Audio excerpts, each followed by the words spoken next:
আজকে যে বিষয়টা নিয়ে কথা বলবো সেই বিষয়টার শিরোনাম আমি এভাবে দিয়েছি, নীল দর্পণ। আপনারা কি ব্লু ফিল্মসের নাম শুনেছেন? শুনেছেন? এই ফিল্মসের নাম ব্লু হলো কেন? এটা নীল ছবি কেন? আকাশ সংস্কৃতি কেন? তো এটা নিয়ে পড়াশোনা করতে গিয়ে দীনবন্ধু মিত্রের নীল দর্পণের কথাটা মনে পড়ল, যে 1860 সালে তিনি এই উপন্যাস বা নাটিকাটা লিখেছিলেন, যেখানে ওই ইংরেজদের একটা চরিত্র তিনি ফুটিয়ে তুলেছিলেন, যে তারা বাংলার এবং ভারতীয় উপমহাদেশের নীল চাষিদের উপরে নির্যাতনের স্টিম লড়াই চালিয়েছিল। তখন নীল বিদ্রোহের সূচনা হয়।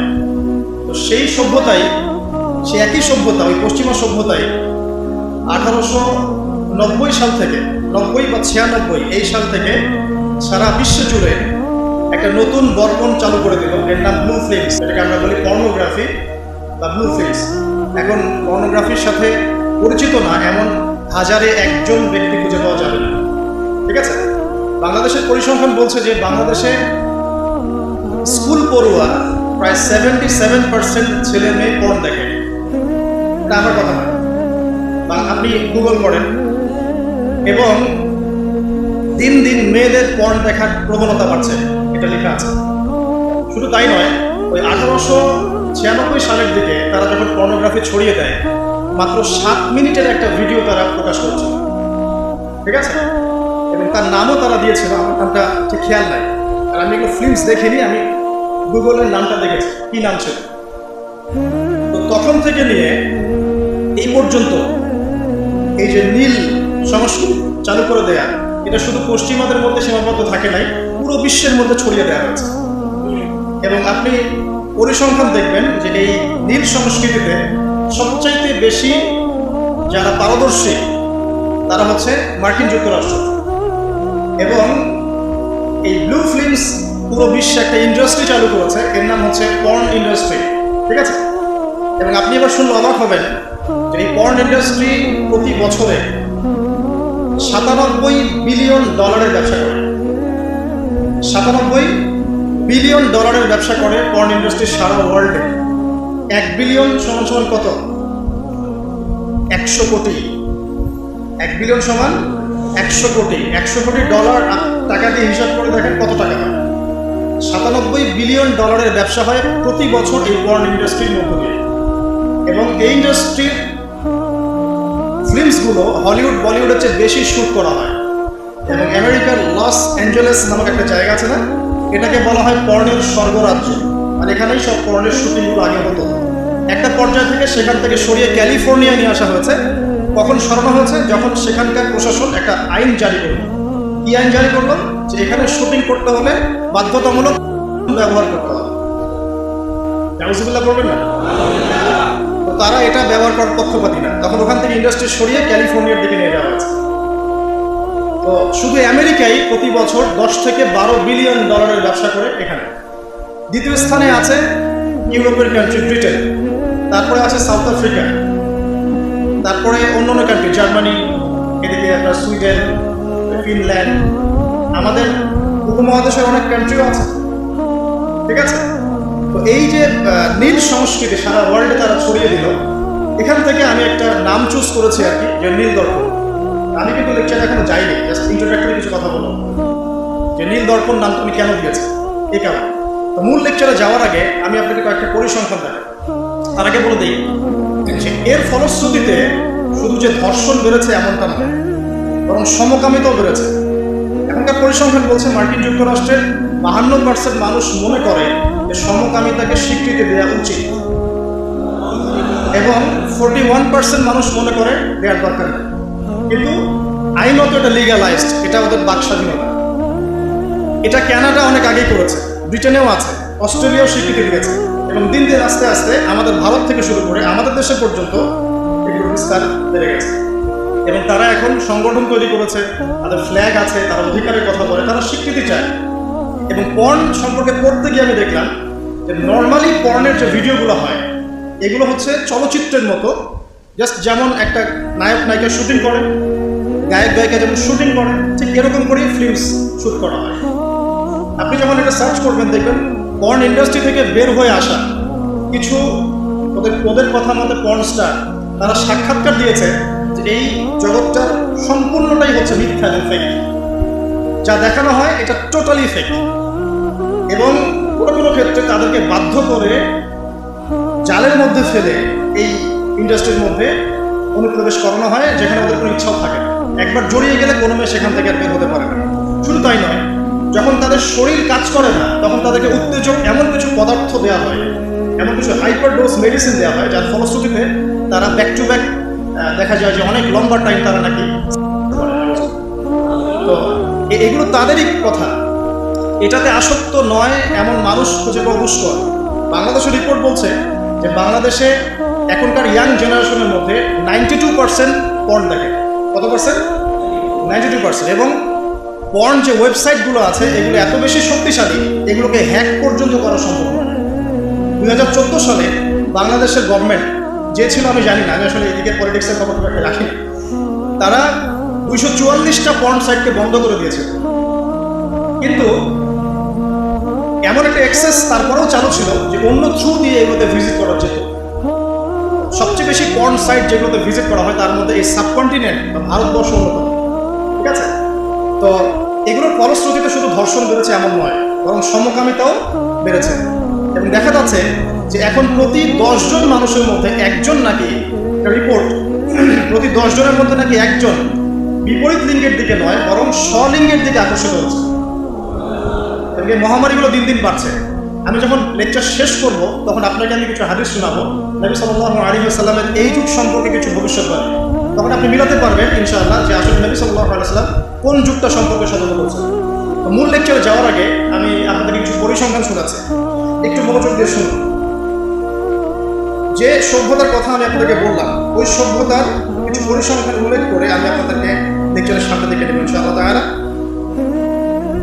একটা রিপোর্ট বলছে, এটা দৈনিক জনকণ্ঠকে ছাপানো হয়েছিল, এটা ছাপানো হয়েছিল 16 অক্টোবর 2020-এ, যে তারা ওয়ার্ল্ডের টপ 10 যে কান্ট্রিজ ধর্ষণের দিক থেকে, নারী নির্যাতনের দিক থেকে এদের একটা তালিকা তৈরি করে।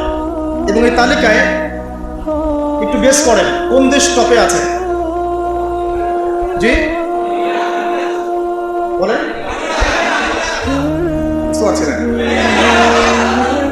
ইন্ডিয়া সবচেয়ে টপে আছে, ইউএসএ। ঠিক আছে, আমি আপনাকে পরিসংখ্যান দেখাচ্ছি, তারপরে আমি মূল লেকচারে যাবো ইনশাআল্লাহ। যে দেখা যাচ্ছে পুরো ইউরোপের, পুরো পশ্চিমা সভ্যতা ইউরোপের, যারা হচ্ছে এখনকার মধ্যবিত্ত কান্ট্রিগুলোর, উন্নয়নশীল কান্ট্রিগুলোর রোল মডেল বলি আমরা, তাই না? আমরা তো সবখানে ইউরোপ বানাতে চাই। ইভেন আমাদের দেখা যায় অনেক ক্ষেত্রে মিডল ইস্টের, মধ্যপ্রাচ্যের কোনো কোনো কান্ট্রির লিডার বলছে যে আমরা এত সালের মধ্যে মধ্যপ্রাচ্যকে ইউরোপ বানিয়ে ফেলবো।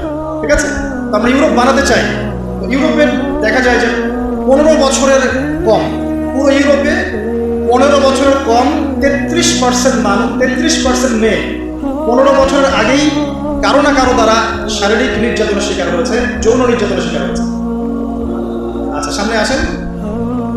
আমাদের পার্শ্ববর্তী দেশ ভারতের কথা এসেছে এখানে, যে প্রতি 22 মিনিটে একটা করে মেয়ে ভারতে নির্যাতনের শিকার হয়, যৌন নির্যাতনের শিকার হয়। বাংলাদেশের সংখ্যাটা কত এটা আপনারা বের করবেন, পরে দেখছি। শীর্ষ 10-এর তালিকায় প্রথমে আছে আমেরিকা, যেখানে বলা হচ্ছে যে 99% পুরুষ, 99% পুরুষ এরা উন্মুক্ত যৌন বিষয়গুলোতে আগ্রহী।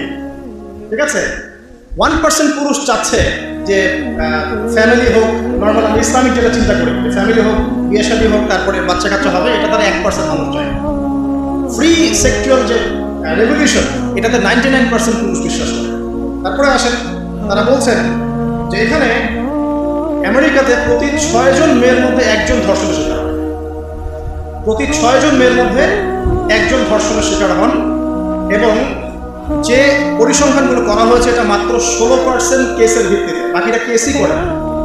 যারা কেস করেছে, এই কাগজপত্র আছে, এর মধ্যে দেখা যায় প্রতি 6 জনের একজন ধর্ষণের শিকার হয়। তো এরপরে দ্বিতীয় নাম্বার তালিকায় আনা হয়েছে সাউথ আফ্রিকা, দক্ষিণ আফ্রিকা। এটাকে বলা হয় ধর্ষণের রাজধানী। কি বলা হয়? ধর্ষণের রাজধানী। এখানে দেখা যায় যে শুধু 2012 সালেই, অনলি 2012 সালেই 65,000 ধর্ষণের ঘটনা ঘটেছে। আমি পরে আপনাকে হাদিসগুলো বলবো, আপনাকে পরিসংখ্যানটা ঢুকাতে থাকে। 65,000 ধর্ষণের ঘটনা ঘটেছে শুধুমাত্র সাউথ আফ্রিকাতেই। আর সাউথ আফ্রিকার 4000 নারীর উপর জরিপ করে দেখা গেছে যে তাদের মধ্যে প্রতি 3 জনে একজন জীবনে একবার না একবার একজন পুরুষের দ্বারা যৌন সহিংসতার শিকার হয়েছে। প্রতি 3 জনে একজন। এরপরে আরেকটা জরিপে দেখা গেছে যে আফ্রিকার 25% পুরুষ, পুরো আফ্রিকার 25% পুরুষ, মানে 4 ভাগের 1 ভাগ পুরুষ জীবনে একবার না একবার কোনো না কোনো মেয়েকে ধর্ষণ করেছে। এগুলো আমাদের রিপোর্ট না, কিন্তু আপনি অনলাইনে এগুলো পাবেন। এরপর আসেন 3 নম্বরে রাখা হচ্ছে সুইডেনকে, এবং সুইডেনকে খুব হাইলাইট করা হয়, খুব উন্নত কান্ট্রি। দেখা যায় যে 2009 সালে সুইডেনে ধর্ষণের হার ছিল 58%। কত পার্সেন্ট? 4 নম্বরে যে দেশ খুব পরিচিত আমাদের পাশে, ভারত, সেখানে বলা হচ্ছে যে 2012 সালের জরিপে ইন্ডিয়াতে ধর্ষণের রিপোর্ট করা হয়েছে 24,923টা। 24,923টা। আসেন তারপরে একজন রিপোর্টে বলছে প্রতি 22 মিনিটে সেখানে একজন মেয়ে ধর্ষিত হচ্ছে। 5 নম্বরে আছে যুক্তরাজ্য, মানে ইংল্যান্ড, যেটাকে আমরা বলি যে ওই যে রানী এলিজাবেথ মারা গেলেন, খুব শোক পালন করলাম না। আচ্ছা, তো তাদের মধ্যে বলা হচ্ছে যে প্রতি বছর গড়ে 85,000 নারী সেক্সুয়াল অ্যাবিউজিংয়ের শিকার হয়, মানে যৌন হয়রানির শিকার হয়েছে। এছাড়া প্রায় 4 লক্ষ নারী এ পর্যন্ত 2012 সাল থেকে এই পর্যন্ত, মানে 2022 পর্যন্ত, লাস্ট 10 বছরে 4 লক্ষ নারী কোনো না কোনোভাবে পুরুষের দ্বারা যৌন নির্যাতনের শিকার হয়েছে, যার মধ্যে 25 থেকে 30% হচ্ছে শিশু, মানে বাচ্চা মেয়ে। তারাই তো আবার আমাদেরকে বলছে যে বিয়ের বয়স তোমরা তো কমাই দাও। আচ্ছা, আসলে আরো সামনে যাই। জার্মানির পরিসংখ্যান, জার্মানি হচ্ছে এখন 6 নম্বর। জার্মানিতে বলা হচ্ছে যে সরকারি হিসেব মতে এখানে 2,40,000 নারী এবং কিশোরী জার্মানিতে ধর্ষণের শিকার হয়ে মারা গেছে। এই পর্যন্ত হিস্ট্রি। তারপরে আরেকজন হিসাবে বলছেন যে প্রযুক্তিতে জার্মানি এগিয়ে আছে ঠিকই, তবে 65,07,394 জন নারী এই পর্যন্ত জার্মানিতে ধর্ষণের শিকার হয়েছে পুলিশের নথিতে রেকর্ড আছে। আচ্ছা, সামনে এটা গেল জার্মানির কথা। এরপর ফ্রান্সের সেম কথা, 75,000 নারী প্রতি বছর ধর্ষণের শিকার হচ্ছে, যাদের মধ্যে 10% হচ্ছে শিশু। এবং কানাডার কথাও এখানে আছে, কানাডাও লিস্টের মধ্যে আছে 8 নম্বরে, যেখানে বলা হচ্ছে এই পর্যন্ত 25,16,918 জন রিপোর্ট করেছে। এবার বলতে থাকে শেষ হবে না। 9 নম্বর আছে শ্রীলঙ্কা এবং 10 নম্বরে আছে ইথিওপিয়া। এই হলো 10টা দেশের তালিকা। আলহামদুলিল্লাহ এখানে বাংলাদেশের নাম নাই। শুধু তাই না, বাংলাদেশ না, এই টপ 10 এর মধ্যে কোনো মুসলিম কান্ট্রির নাম নাই। ঠিক আছে? তো এরপরেও তারা দেখবেন বোরখা, হিজাব, নারীর স্বাধীনতা, নারীকে লুকিয়ে রাখছো, হ্যাঁ তোমরা পোশাক নিয়ে বেশি কথা বলো, বাড়াবে, এই কথাগুলো ওরাই এদেরকে শেখায়। তবে খুশি হওয়ার কিছু নাই। আমি একটু বাংলাদেশের কয়েকটা ঘটনা শুনি, তারপরে সামনে যাই। ঠিক আছে? আপনারা কি বিরক্ত হচ্ছেন? আচ্ছা, আজকে একটু শুরুটা করলাম একটু ভিন্নভাবে। আগে রিপোর্টগুলো শোনেন, তারপর আসল জায়গায় আছে। বাংলাদেশ, আপনার দেশকে ভালোবাসেন না? আচ্ছা, আমরাও ভালোবাসি। তো আমাদের সোনার বাংলায় 2021 সালে এটা আইন ও সালিশ কেন্দ্রের আসকের তথ্য অনুযায়ী, সংরক্ষণ ইউনিটের পরিসংখ্যান অনুযায়ী 2021 সালে সারা বাংলাদেশে এই পর্যন্ত ধর্ষণের শিকার হয়েছে। রিমেম্বার 2021 সালে, এটা 22 চলছে নাকি, 22-এর রিপোর্ট 23-এ পাওয়া যাবে। 2021 সালে শুধুমাত্র 1 বছরেই বাংলাদেশে রেজিস্টার্ড ধর্ষণের শিকার হয়েছে 1,321 জন। 1,321 জন, 1 বছরের কথা বললাম, যার মধ্যে 47 জনকে ধর্ষণের পর হত্যা করা হয়েছে, এবং যার মধ্যে 9 জন পরবর্তীতে আত্মহত্যা করে নিজেকে হত্যা করেছে। এটা কিন্তু 1 বছরে। আমি আরো ঘেটে দেখেছি 2018 সালে সংখ্যাটা ছিল 3,500 কাছাকাছি। 2019 সালে গিয়ে দাঁড়িয়েছে 4,300 মতো। 2020 সালে গিয়ে দাঁড়িয়েছে 5,500, আর এটা হচ্ছে 2021-22। এখানে গিয়ে আপনি দেখছেন 1 বছরে এতটুকু। এর মধ্যে মাসের হিসেবে করা আছে যে প্রতি মাসে কতজন করে হয়েছে, এবং একটা বড় অংশ, মোটামুটি 20 থেকে 25%-এর মতো দেখা যায় যে কন্যা শিশু সেক্সুয়াল অ্যাবিউজিংয়ের শিকার হয়েছে। শুধু তাই না, এখানে পুরুষের দ্বারা পুরুষও নির্যাতিত হয়েছে, মানে যেটাকে সমকামিতা আমরা বলছি, এটাও হয়েছে। আর খুব রেয়ার কেস যে মেয়ের দ্বারা ছেলে সেক্সুয়াল অ্যাবিউজিংয়ের শিকার হচ্ছে। এখন আমরাও যে খুব একটা ভালো অবস্থায় আছি এটাকে বলা যাবে? এটা আশঙ্কাজনক যে আমাদের অবস্থাও আল্লাহ না করুক ওদের মতো হতে যাচ্ছে। নীরব একটা বিষয় চলছে ভিতরে, আমরা বাইরে ভালো মানুষ সেজে বসে আছি। এখন আসেন এই পরিসংখ্যানগুলো জানার পরে আমরা একটু সামনের দিকে যাই। এখন প্রশ্ন উঠবে যে রেপ, সেক্সুয়াল অ্যাবিউজিং, কন্যা সন্তানের উপর অত্যাচার, আরো অনেক জরিপ আছে আমার কাছে, এগুলো দিলে 11টা বেজে যাবে, আমি ছোট করে দিচ্ছি। এখানে আমার কাছে মাদকের পরিসংখ্যান আছে, ঠিক আছে, যে মাদকের কি পরিসংখ্যান চলছে। আমার কাছে এটাও পরিসংখ্যান আছে যে বাংলাদেশে লিগ্যালাইজড কতগুলো পতিতালয় আছে। কে বলতে পারবেন? বাংলাদেশে লিগ্যালাইজড পতিতালয় আছে 14টা। কয়টা? তার মধ্যে 7টাই ঢাকা বিভাগে। বলে সুবহানাল্লাহ। 7টা ঢাকা বিভাগে, বাকিগুলো বাইরে। মাদকেরটা আছে। সমকামিতার পরিসংখ্যান আমার কাছে আছে। এতগুলো দিলে আপনাদের মাথা নিতে পারবেন। আমি শুধু একটা জায়গায় ফোকাস করতে যাচ্ছি যে ধর্ষণের পরিসংখ্যান বিশ্বে এবং দেশে, সমকামিতার পরিসংখ্যান, আপনার চাইল্ড অ্যাবিউজিং বা বাচ্চাদের প্রতি নির্যাতনের পরিসংখ্যান, যৌতুকের পরিসংখ্যান, শ্বশুরবাড়ি কর্তৃক নারীর উপর নির্যাতন, হ্যাঁ, মেয়েদেরকে পাচার করা, ধর্ষণের পর হত্যা করা, গণধর্ষণ করা, এগুলোর পরিসংখ্যান ভয়াবহ। এক কথা এগুলোর পরিসংখ্যান কি? ভয়াবহ। এখন আসেন, স্বাভাবিকভাবেই প্রশ্ন আসবে এখন কারণটা কি? এগুলোর কারণ কি? কেন হচ্ছে? আমরা কেন শক্ত করে প্রতিরোধ করতে পারছি না? সামনে কি আরো বাড়বে কিনা? সলিউশন কি? এটাই তো আমাদের মাথায় আসে, তাই না? এই বিষয়টার সাথেই আজকের লেকচার নীল দর্পণের সম্পর্ক আছে।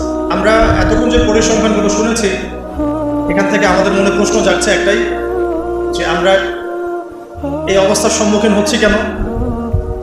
চলমান এই নৈতিক অবক্ষয়ের কারণ কি? এর পিছনে কি শুধু পুরুষের দৃষ্টিভঙ্গি দায়ী, নাকি পোশাকের কোনো ভূমিকা আছে, নাকি ইসলাম এখানে সমাধান দিতে পারে কি না, নাকি ইসলামের বাইরে কোনো কিছু এর সমাধান দিবে, ঠিক আছে, নাকি আইনই পারে এগুলো হাত বন্ধ করতে? অনেক প্রশ্ন ঘুরপাক খাচ্ছে। তো এখন আমরা এগুলো সম্পর্কে আলোচনা করব ইনশাআল্লাহ, কিভাবে এখান থেকে আমরা উত্তরণের পথ খুঁজে পাবো এবং এর সমস্যাগুলোকে সলভ করতে পারবো ইনশাআল্লাহ। পর্যন্ত আমি যে কথাগুলো বলেছি শুধুমাত্র পরিসংখ্যান এবং এদের নীল সংস্কৃতি সম্পর্কে কিছু কথা বলেছি, যে ওরা কীভাবে পর্ন ছড়িয়ে দিল, কীভাবে ওদের সভ্যতায় ধর্ষণ এবং ধর্ষণের সংখ্যা বাড়তে থাকলো, এবং ওয়ার্ল্ডের টপ 10 কান্ট্রির মধ্যে কীভাবে তারা জায়গা করে নিয়েছে সেরা ধর্ষণের দেশগুলোর মধ্যে, যেখানে আলহামদুলিল্লাহ মুসলিমদের কোনো দেশের নাম নাই। উদ্বিগ্নতার জায়গা এখানেই যে ক্রমশ মুসলিম কান্ট্রিগুলোতে এই সমস্যাটা বাড়ছে। এমনকি বাংলাদেশের মতো কান্ট্রিতেও আমি একটা পরিসংখ্যান দেখালাম যে শুধুমাত্র 2022 সালের মধ্যেই প্রায় 1323 জন মেয়েকে রেজিস্টার্ড ধর্ষণ করা হয়েছে। বাকিরা তো কেস করেই নাই, লিখেই নাই। আর বেশিরভাগ মানুষ কিন্তু লিখতে আসে না, তারা কিন্তু এটাকে গোপন করে ফেলে। তার মধ্যে অনেকেই আত্মহত্যা করেছে এবং অনেককে ধর্ষণের পর হত্যাও করা হয়েছে, ঠিক আছে। এবং এদের মধ্যে কিন্তু 20+ বাচ্চা মেয়েরাও আছে। তো এই জায়গা থেকে আসলে এগুলোর কারণ কি, উত্তরণের পথ কি, ইসলাম এই বিষয়ে কোনো সমাধান দেয় কি না, ঠিক আছে, বা ইসলাম কিভাবে এই জাহিলিয়াতগুলোকে দূর করে একটা আলোকিত সমাজ প্রতিষ্ঠা করবে, এবং আমাদের করণীয় কি, এই বিষয়গুলো কি জানা দরকার নাই? আছে। কারণ যদি আমেরিকার মতো অবস্থা আল্লাহ না করুক হয়, যেমনটা বললাম প্রতি 6 জনে একটা মেয়ে রেপ হচ্ছে, তার মানে প্রতি 6টা পরিবারে একটা মেয়ে ধর্ষণের শিকার। ওই 6টা পরিবারের মধ্যে আপনার আমার পরিবার থাকবে না এমনটা হতে পারে? নাও হতে পারে। তো আপনারও কেউ থাকতে পারে, আমারও কেউ থাকতে পারে, নাউজুবিল্লাহ, আল্লাহ না করুক। তো তারপরে তো আইন শাসন সে তার জায়গায় কাজ করবে, কিন্তু যা চলে যাওয়ার তা তো চলেই গেল। তো এই যে অবক্ষয় এবং নীল সংস্কৃতির মহামারী, এখানে ইসলামিক সলিউশন নিয়ে আমরা একটু কথা বলব। কথা বলার আগে আমি আপনাদেরকে এমন একটা ঘটনায় নিয়ে যেতে চাচ্ছি, যেই ঘটনাটা এই পুরো মহাবিশ্বের মধ্যে একটা হিস্টোরিক্যাল ঘটনা। পুরো মহাবিশ্বে একটা ঐতিহাসিক, সবচেয়ে রোমাঞ্চকর, একটা অ্যামেজিং একটা ঘটনা পুরো মহাবিশ্বে ঘটেছে, যেখান থেকে সভ্যতা শুরু হয়েছে। আমরা এখন ওইখান থেকে কথা বলা শুরু করবো ইনশাআল্লাহ, ঠিক আছে? চলেন। আল্লাহ রাব্বুল আলামিন প্রথমে একা ছিলেন, এবং আল্লাহ পাক যখন কোনো কিছু ছিল না তখনও ছিলেন, যখন কোনো কিছু থাকবে না আল্লাহ তখনও থাকবেন। আচ্ছা, এবার আল্লাহ রাব্বুল আলামিন এই মহাবিশ্বকে সৃষ্টি করলেন কত দিনে? মাত্র 6 দিনে। ঠিক আছে? সৃষ্টি করার আগে আল্লাহ পাক আরশ সৃষ্টি করেছিলেন এবং তারপরে কলম সৃষ্টি করেছেন, এবং কলম দিয়ে আল্লাহ রাব্বুল আলামিন পুরো তাকদীর লিখে ফেলেছেন কিয়ামত পর্যন্ত কি হবে আর না হবে। ঠিক আছে? এবং একটা সময় পর্যন্ত মানুষের কোনো ধারণাই মহাবিশ্বে ছিল না। মানুষ বলে কিছু আছে এরকম কোনো কনসেপ্টই ছিল না মহাবিশ্ব। সূরা দাহারের 1 নম্বর আয়াতটা পড়ে দেখেন, অনেক পরে মানুষের সৃষ্টি হয়েছে মহাবিশ্ব, অনেক পরে। এর আগে আল্লাহ পাক অন্য মাখলুক সৃষ্টি করেছেন, জিন সৃষ্টি করেছেন, ফেরেশতা সৃষ্টি করেছেন ইত্যাদি। তো এই ঘটনা আল্লাহ পাক বলছেন সূরা বাকারা এবং সূরা আরাফ, এখানে মিক্স করে আমি বলছি। আল্লাহ পাক বলছেন ওয়াইজ ক্বালা রাব্বুকা লিল মালাইকা ইন্নী জাইলুন ফিল আরদি খলিফা। আল্লাহ পাক ফেরেশতাদেরকে ডেকে বলছেন যে আমি পৃথিবীতে আমার খলিফা পাঠাতে চাই, খলিফা পাঠাতে চাই, আল্লাহর খলিফা। তো আল্লাহর খলিফাকে, যে ব্যক্তি আল্লাহ পাকের বিধিবিধান মেনে চলে সে আল্লাহর খলিফা, তাই তো? যে আল্লাহ পাকের বিধিবিধান মানে না, এর প্রচার করে না বা প্রতিষ্ঠাও করে না, বা আল্লাহর বিধানের 5 পয়সা তোয়াক্কা করে না, সে কি আল্লাহর খলিফা? সে শয়তানের খলিফা, তাই তো? এখন ফেরেশতাগণ বললেন যে আপনি কি এমন কাউকে সৃষ্টি করবেন যে পৃথিবীতে গিয়ে ফাসাদ সৃষ্টি করবে আর রক্তপাত ঘটাবে? আমি খুব শর্ট করে বলছি। এখন দেখুন ওয়ার্ল্ডের দিকে তাকিয়ে মানুষ কিন্তু এই দুইটা কাজই করছে, হয় ফিতনা ফাসাদ সৃষ্টি করছে অথবা দেখবেন রক্তপাত ঘটাচ্ছে। বিশ্বের দিকে তাকান, এক কান্ট্রি আরেক কান্ট্রির এগেনস্টে, মানে পারমাণবিক যুদ্ধ না বাধাতে পারলে ঘুম হচ্ছে না। হ্যাঁ, মানে পারমাণবিক যুদ্ধের দিকে ওয়ার্ল্ডকে না নিয়ে গেলে এদের ঘুম হচ্ছে না। কোন সভ্যতা এই কাজটা করছে? ওই সভ্যতা যে নীল দর্পণ ছড়িয়েছে, ওই সভ্যতা যারা ওই যে দীনবন্ধু মিত্রের যে কথা বললাম, ওই নীল দর্পণের সেই শোষক শ্রেণী, ওই সভ্যতা এই কাজটা করছে। এবং আমি যে সালটা মেনশন করেছি যে 1896 দিকে প্রথম পর্ন মুভি যারা চালু করেছে, ঠিক ওই সময়ই তারা জায়নিস্ট মুভমেন্টও চালু করেছে। ঠিক ওই সময় থেকেই দেখবেন জায়নিস্ট মুভমেন্ট সারা ওয়ার্ল্ডে রুল করছে, এবং ওই সময় থেকে 150 বছরে তারা ওয়ার্ল্ডের সব কিছু এখন নিয়ন্ত্রণ করা শুরু করেছে। ওইদিকে আমি যাচ্ছি না, এদিকে আসেন। আল্লাহ পাক ফেরেশতাদের কাছ থেকে যে দুটো কথা শুনলেন, আপনি কি এমন কাউকে সৃষ্টি করবেন পৃথিবীতে যে হয় ফাসাদ সৃষ্টি করবে অথবা রক্তপাত ঘটাবে? পৃথিবীতে মানুষ এখন তাই করছে, এভরি সিঙ্গেল সেক্টর মানুষ ফাসাদ সৃষ্টি করছে। এবার এসে দেখেন আল্লাহ পাক বলেন ইন্নী আ'লামু মা লা তা'লামুন, আমি যা জানি তোমরা তা জানো না। মানে এর বাইরেও আল্লাহর এমন কিছু নিবেদিত প্রাণ বান্দা থাকবে যারা আল্লাহ পাকের হুকুম আহকাম কায়ামন ও বাক্যে মেনে চলবে, আছে না? এদেরকেই বলা হয় মুসলিম। আদম আলাইহিস সালাম মুসলিম ছিলেন না? নূহ আলাইহিস সালাম মুসলিম ছিলেন, নবী মুসা, ইব্রাহিম, ঈসা সবাই মুসলিম ছিলেন না? তো যুগে যুগে যারাই আল্লাহ পাকের আদেশ মেনে চলেছে এরা সবাই মুসলিম ছিলেন। ইসলাম নতুন কোনো ধর্ম নয়, কিন্তু এটা চির প্রাচীন একটা রিলিজন, এটাই সবচেয়ে সনাতন রিলিজন। ঠিক আছে? এটা সবচেয়ে প্রাচীন রিলিজন এবং সবচেয়ে নতুন, সবচেয়ে আধুনিক। তো আল্লাহ পাক এটাই বলছেন ইন্নী আ'লামু মা লা তা'লামুন, আমি যা জানি তোমরা সেটা জানো না। এবার আল্লাহ রাব্বুল আলামিন আদম আলাইহিস সালামকে সৃষ্টি করলেন। কি থেকে সৃষ্টি করলেন? কাদা মাটি থেকে। মনে থাকবে তো নাকি? কি থেকে সৃষ্টি করলেন? কাদা মাটি থেকে। এবার আদম আলাইহিস সালামকে সৃষ্টি করে আল্লাহ রাব্বুল আলামিন সমস্ত নাম শিক্ষা দিলেন। এখানে নাম মানে হচ্ছে জ্ঞান, নাম মানে শুধু আব্দুর রহমান, আব্দুর রহিম এই বিষয়টা নয়, কিন্তু নাম মানে পুরো মহাবিশ্বের যে মৌলিক জ্ঞানগুলো, যে জ্ঞানগুলো উপকারী, যা আদম আলাইহিস সালাম নিতে পারবেন, আল্লাহ পাক সেগুলো তাকে শিক্ষা দিলেন। শিক্ষা দেওয়ার পরে ফেরেশতাদের সামনে তাকে হাজির করে উপস্থাপন করে আল্লাহ পাক বললেন যে তোমরা এই নামগুলো বলে দাও দেখি। তো কোনো ফেরেশতা এই নামগুলো বলতে পারলো না। তারা বলল লা ইলমা লানা ইল্লা মা আল্লামতানা, আল্লাহ আমাদের তো জ্ঞান নাই, যে আপনি শিখিয়েছেন অতটুকু জ্ঞান আছে, এগুলো আমরা জানি না। আল্লাহ পাক আদম আলাইহিস সালামকে বললেন তুমি নামগুলো বলে দাও। আদম আলাইহিস সালাম এবার দেধারসে সব নাম বলে দিলেন। তো এই জ্ঞানতাত্ত্বিক বিজয়ের ফলে আল্লাহ রাব্বুল আলামিন এবার বললেন ওয়াইজ কুলনা লিল মালাইকাতি ইসজুদু লিআদম, আল্লাহ পাক এবার ফেরেশতাদেরকে বললেন তোমরা এখন আদমকে সিজদা করো। তো আল্লাহ পাক সমস্ত ফেরেশতাদেরকে দিয়ে আমাদের পিতা আদম আলাইহিস সালামকে সিজদা করালেন। একটু ভেবে দেখুন যে আমাদের পিতা আদম আলাইহিস সালাম, তাকে আল্লাহ পাক পুরো মহাবিশ্বের সমস্ত ফেরেশতাদেরকে দিয়ে সিজদা করিয়েছেন। আমরা সেই আদমের সন্তান। তো এখন যখন আমরা নামাজ পড়ি না, যাকাত দেই না, রোজা রাখি না, হ্যাঁ, সুদ খাই, ঘুষ খাই, জেনা করি, দুর্নীতি করি, তখন কি আমাদের মধ্যে এই ফিলিংসটা কাজ করে যে আমরা সেই আদমের সন্তান আলাইহিস সালাম? আমাদের পিতাকে আল্লাহ পাক এত সম্মানিত করেছিলেন, ফেরেশতাদেরকে দিয়ে সিজদা করিয়েছেন। আমরা কিন্তু এটা ফিলিংস আমাদের মধ্যে কাজ করে না। যাই হোক, আল্লাহ পাক বললেন ফাসাজাদু, সবাই সিজদা করলো ইল্লা ইবলিস। কে করলো না? ইবলিস করলো না। একটা নতুন সত্তাকে পেলাম, এর নাম কি? ইবলিস। এ কি ফেরেশতা না জিন? এ জিন, কানা মিনাল জিন। আচ্ছা, সে জিনদের মধ্যে একজন ছিল। সে কিন্তু অনেক জ্ঞানী ছিল এবং আল্লাহ পাকের অনেক বেশি ইবাদত করেছিল এবং মহাবিশ্ব সম্পর্কে কিন্তু ওর জ্ঞান আছে, ঠিক আছে।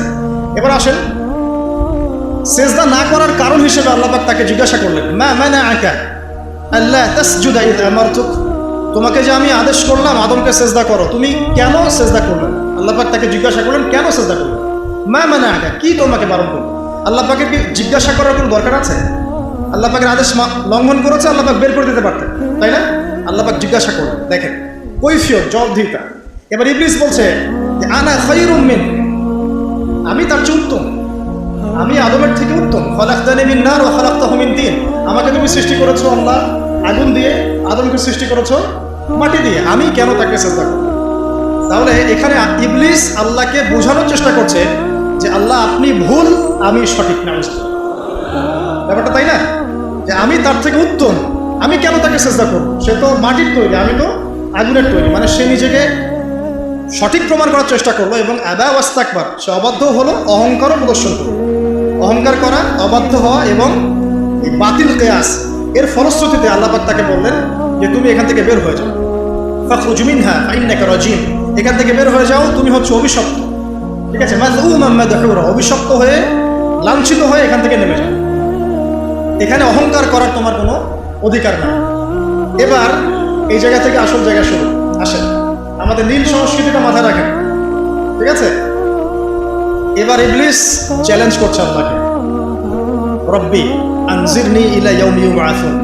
ইবলিস আল্লাহকে বলছে রব্বি, ইবলিস আল্লাহকে বলছে রব্বি, হে আমার রব, আনজিরনি, আমাকে অবকাশ দিন, ইলা ইয়াউমি ইউবআসুন, ওই দিন পর্যন্ত যেদিন সবাইকে পুনরুত্থিত করা হবে, মানে কিয়ামত দিবস পর্যন্ত আমাকে অবকাশ দিন।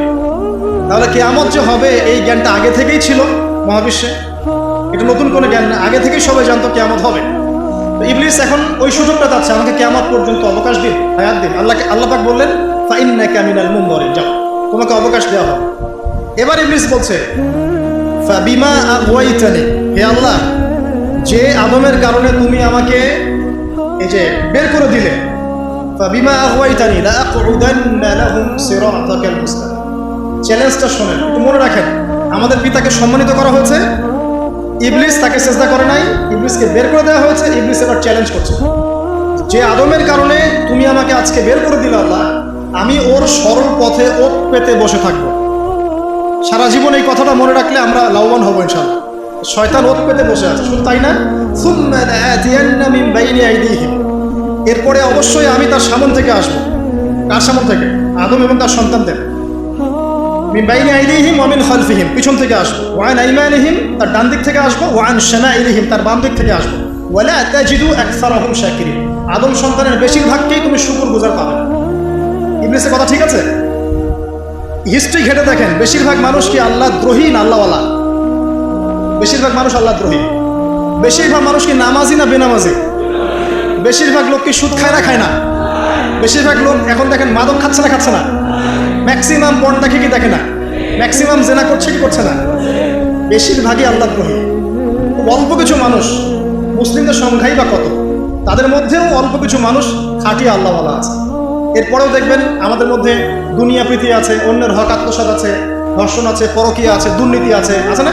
অন্যের মাল লুণ্ঠন আছে, ডাকাতি চুরি আছে। তো বেশিরভাগ তাজিদু আকসারাহুম শাকিরিন, তুমি বেশিরভাগকেই শুকরগুজার পাবে না। আচ্ছা ঠিক আছে, আল্লাহ পাক শুনলেন, তাকে বেরো করে দিলেন। এবার আদম আলাইহিস সালামকে ডেকে তার পাঁজর থেকে হাওয়া আলাইহিস সালামকে সৃষ্টি করলেন। তিনি হচ্ছেন ইতিহাসের পুরো মহাবিশ্বের প্রথম নারী, কে? হাওয়া আলাইহিস সালাম, এবং তিনি ছিলেন সবচেয়ে সুন্দরী নারী। এটা অনেকে জানি না। দুইজন নারীর কথা এসেছে সবচেয়ে সুন্দরী, একজন হাওয়া আলাইহিস সালাম, একজন হচ্ছেন ইব্রাহিম আলাইহিস সালামের স্ত্রী সারা আলাইহিস সালাম। আপনারাও সুন্দরী নেককার স্ত্রী পাবেন ইনশাআল্লাহ, যদি আপনার নিজে পবিত্র থাকে। নিজে পবিত্র না থাকলে দেখবেন পবিত্র মেয়ে পাবেন। আর এই যুগে পবিত্র থাকা কত কঠিন বললাম। 92% পর্ন দেখে, 92% পর্ন দেখে। আছে এবার আসেন, ইয়া আদম, আল্লাহ পাক ডেকে বলছেন আদম আলাইহিস সালাম, ইয়া আদম উসকুন আনতা ওয়া যাওজুকাল জান্নাহ, তুমি আর তোমার স্ত্রী দুজনে এখন জান্নাতে থাকো। ফাকুলা মিন হাইসু শিকতুমা রাগাদা, মানে ফাকুলা মিনহা রাগাদান হাইসু শিকতুমা, তোমরা এখান থেকে যা ইচ্ছা তাই খেতে পারো, ঠিক আছে। ওয়ালা তাকরাবা হাদিহি শাজারা, এই গাছটার কাছে যাবে না। একটু মনোযোগ দিয়ে জায়গাটাতে বসেন। ওয়ালা তাকরাবা হাদিহি শাজারা, এই গাছটার কাছে যাবে না। এই গাছটা কি গাছ এটা দেখার দরকার নেই। এই গাছটা আম গাছ না জাম গাছ না গন্ধম গাছ এটা জানার আমাদের কোনো প্রয়োজন নাই, এটা ইস্যু না। আল্লাহ পাক বলছেন এই গাছটার কাছেও যাবে না। ঠিক যেমন ওয়ালা তাকরাবুজ জিনা, আল্লাহ পাক বলছেন না যে জিনা করবে না, আল্লাহ বলছেন জিনার কাছেও যাবে না। ঠিক আল্লাহ পাক এখানে বলছেন না এই গাছের ফল খাবে না, আল্লাহ পাক বলছেন গাছটার কাছেও যাবে না। বুঝতে পারছেন কথা? আচ্ছা, এবার আমাদের পিতামাতা ইবলিসের ওয়াসওয়াসাতে পড়ে এই গাছের কাছে চলে গেলেন এবং ফলভোগ করলেন। ফাদাল্লাহুমা বিগুরুর ফালাম্মা যাকা আশ-শাজারা বাদাত লাহুমা সাওআতুহুমা। এখান থেকে আপনার আমার কথা, যখনই আমাদের পিতামাতা গাছের কাছে গেলেন, শয়তান যখনই পিতামাতাকে ডিসিভ করলেন, সর্বপ্রথম যে ঘটনাটা ঘটল সেটা হচ্ছে আমাদের পিতামাতার গায়ে যে জান্নাতি পোশাক ছিল পোশাকটা খুলে পড়ে গেল। জান্নাতের সবার সামনে আমাদের পিতা আবার এবং মাতাকে শয়তান প্ররোচিত করে গাছের কাছে নিয়ে গিয়ে নগ্ন করে দিয়েছে। লজ্জা, কি লজ্জা! আমাদের পিতা মাতাকে শয়তান শুধু রিসিভ করে নাই, শয়তান বলেছিল হাল আদুল্লুকা আলা শাজারাতিল খুলদি ওয়া মুলকিন লা ইয়াবলা। হে আদম, আমি কি তোমাকে এমন গাছের কথা বলে দিব না যেই গাছের ফল খেলে তুমি চিরস্থায়ী জীবন পেয়ে যাবে এবং তুমি ফেরেশতাও হয়ে যেতে পারো। চিরস্থায়িত্বের টোপ, ক্ষমতার টোপ, এই দুইটা টোপ দিয়ে আদম আলাইহিস সালামকে গাছের কাছে নিয়ে আসা হয়েছে। এখন আপনি পৃথিবীতে তাকিয়ে দেখবেন যারাই পৃথিবীতে বিভ্রান্ত হচ্ছে এই দুইটা কারণে, বেশিরভাগ ক্ষমতার কারণে অথবা চিরস্থায়িত্বের যে মোহ, বাড়ি গাড়ি টাকা কড়ি স্ট্যাটাস। আমার কথা কি ধরতে পারছেন? কোরআনটাকে একটু গভীরভাবে পড়ার চেষ্টা করুন। এবার ফল খাওয়ার সাথে সাথেই আল্লাহ পাক তাদেরকে বের করে দেননি, না, ফল খাওয়ার সাথে সাথে পুরো মহাবিশ্বে প্রথমবারের মতো আদম আলাইহিস সালাম এবং হাওয়া আলাইহিস সালাম তাদের গায়ের পোশাক খুলে পড়ে গেছে, তারা নগ্ন হয়ে গেছে। একটু পরে আমি একটা পড়ে শোনাচ্ছি আপনাদের। এরপর আল্লাহ রাব্বুল আলামিন কি বলছেন? আল্লাহ পাক বলছেন যখনই গা থেকে কাপড়টা খুলে পড়ে গেল তখন আমাদের পিতামাতা কি করলেন? জান্নাতের পাতাগুলোকে ছিঁড়ে ছিঁড়ে লজ্জাস্থান ঢাকা শুরু করলেন। কি লজ্জা! ওখানে অনেক ফেরেশতা ছিলেন হয়তো।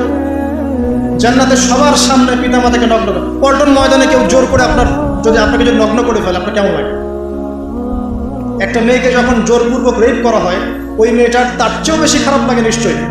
আপনাকে যদি সবাই মিলে পল্টন ময়দানে 1 লাখ লোক জড়ো করে যদি আপনাকে নগ্ন করে ফেলে বা নগ্ন করে পিটায়, আপনার আমার যেমন লাগবে, একটা মেয়েকে রেপ করলে সেই মেয়েটার হয়তো তার চেয়ে বেশি খারাপ লাগে। আমাদের পিতা মাতাকে নগ্ন করে ফেলা, কে নগ্ন করলো? শয়তান। আচ্ছা, সামনে যান। এবার গাছের পাতা ছিঁড়ে তারা লজ্জাস্থান ঢাকতে লাগলেন। আল্লাহ রাব্বুল আলামিন বলছেন যে ওয়ানাদাহুমা রাব্বুহুমা, এবার তাদের রব তাদেরকে ডাকলেন। আল্লাহ পাক ডেকে বললেন আলাম আনহাকুমা আন তিলকুমা শাজারা, আমি কি তোমাদেরকে এই গাছ থেকে নিষেধ করি নাই এই গাছের কাছে যাবে না? ওয়া আকুল লাকুমা ইন্নাশ শাইতানা লাকুম আদুউম মুবিন, আর আমি কি তোমাদেরকে বলি নাই যে শয়তান তোমাদের প্রকাশ্য শত্রু? আমি কি তোমাদেরকে এটা বলি নাই? এবার আদম আলাইহিস সালাম, হাওয়া আলাইহিস সালাম তারা অনুতপ্ত হলেন, আল্লাহর দিকে ফিরে আসলেন। আল্লাহ পাক তওবার দোয়া শিখিয়ে দিলেন। আল্লাহ পাক এত দয়া করলেন, তওবার দোয়াটা শিখিয়ে দিলেন। দেখেন আদম আলাইহিস সালামকে তওবার দোয়া শিখিয়ে দেওয়া হচ্ছে, কিন্তু ইবলিসকে কিন্তু আল্লাহ পাক ছাড় দেন। আমাদেরকে আল্লাহ পাক কত ভালোবাসে। ইবলিস সিজদা করে নাই, বের হয়েছে। জিজ্ঞাসা করেছেন কেন করলে না, সে পাল্টা যুক্তি দিয়েছে, তওবা করে নাই, আল্লাহ পাক বের করে দিয়েছে। আদম আলাইহিস সালামকেও বললেন তোমাকে নিষেধ করি নাই গাছের কাছে যেতে, তিনি বললেন আল্লাহ আমার ভুল হয়ে গেছে, তওবা করলেন। এই যে তওবা করা, এটা আদম সন্তানদের ফিতরত এবং খাসলত, যে আমরা ভুল করবো তওবা করবো। ইবলিস এই কাজটা করে নাই। তখন আল্লাহ শিখিয়ে দিলেন এই দোয়াটা। কোন দোয়া? রব্বানা যালামনা আনফুসানা ওয়া ইল্লাম তাগফির লানা ওয়া তারহামনা লানাকুনান্না মিনাল খাসিরিন। এই দোয়া করার সাথে সাথে আল্লাহ পাক তাকে মাফ করে দেন। তবে মাফ করে দেওয়ার পরে জান্নাতে আর থাকা হলো না, জান্নাতের সে অনন্ত জীবন আর হলো না। সেখান থেকে আল্লাহ রাব্বুল আলামিন এই পৃথিবীতে, নশ্বর পৃথিবীতে নামিয়ে দিলেন। নামিয়ে দেওয়ার পরে আল্লাহ পাক বলে দিলেন পৃথিবীতে যাচ্ছ যাও, তুমি, তোমার স্ত্রী এবং শয়তান, তোমরা সবাই এখান থেকে নেমে যাও। ফাইম্মা ইয়াতিয়ান্নাকুম মিন্নি হুদান, তোমাদের কাছে আমার পক্ষ থেকে হেদায়েত আসবে। ফামান তাবিআ হুদায়া ফালা খাউফুন আলাইহিম ওয়ালা হুম ইয়াহজানুন, যারা আমার হেদায়েতগুলো মেনে চলবে তাদের কোনো ভয় নাই, কোনো দুশ্চিন্তা নাই, তোমরা আবার এই জান্নাতে ফিরে আসবে ইনশাআল্লাহ। ঠিক আছে? ওয়াল্লাযীনা কাফারু ওয়া কাযযাবু বিআয়াতিনা, কিন্তু যারা আমার আয়াতকে মিথ্যা প্রতিপন্ন করবে এবং অস্বীকার করবে, ফাউলাইকা আসহাবুন নার, এরাই হবে জাহান্নামের অধিবাসী। হুম ফিহা খালিদুন, তারা সেখানে চিরস্থায়ী হবে। কার সাথে চিরস্থায়ী হবে? ওই ইবলিসের সাথে। এবার আল্লাহ পাক পৃথিবীতে নামিয়ে দেওয়ার পর এখন দুটো কথা, পৃথিবীতে নামিয়ে দেওয়ার পর আল্লাহ পাক বলছেন ইয়া বানি আদম, আমাদেরকে বলছেন হে আদম সন্তান, قد أنزلنا عليكم لباسا يواري سوآتكم وريشا, হে আদম সন্তান আমি তোমাদের